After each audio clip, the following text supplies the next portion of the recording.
Hello! Today I'll be showing you how to change the batteries in this PowerG 9936 smoke and heat detector and this DSC WS4936 smoke and heat detector. Now when it comes to replacing the batteries, both of these smoke detectors do so in the exact same way. So for the sake of the video, I'll be replacing the batteries in the PowerG 9936 smoke and heat detector. The tools we'll need for the job is one small-sized flathead screwdriver and 3 AAA batteries, which can be acquired at any local hardware store. The first thing we're going to do is remove the back cover plate off of the smoke detector.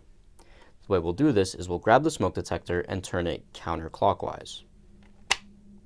Once we hear it snap open, or once we hear it stop moving, we can then remove the back cover plate and access the batteries.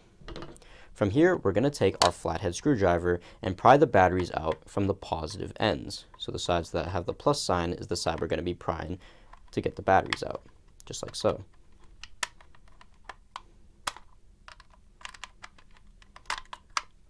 Once the batteries have been removed, we can then take them out.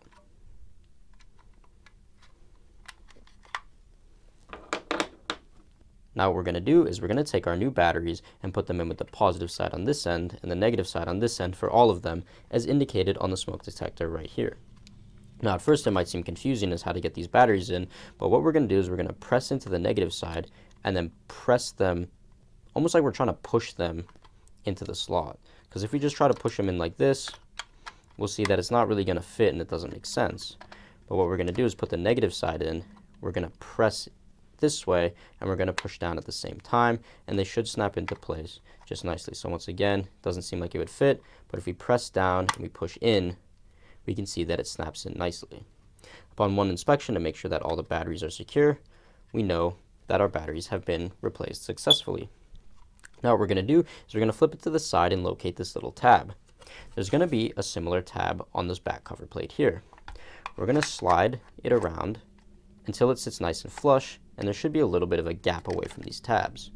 Once we know that our smoke detector backplate's sitting flush, we're then going to rotate the smoke detector clockwise this time so that those tab lines line up. And upon one final inspection that everything is nice and sealed, our job here is done. And that's it!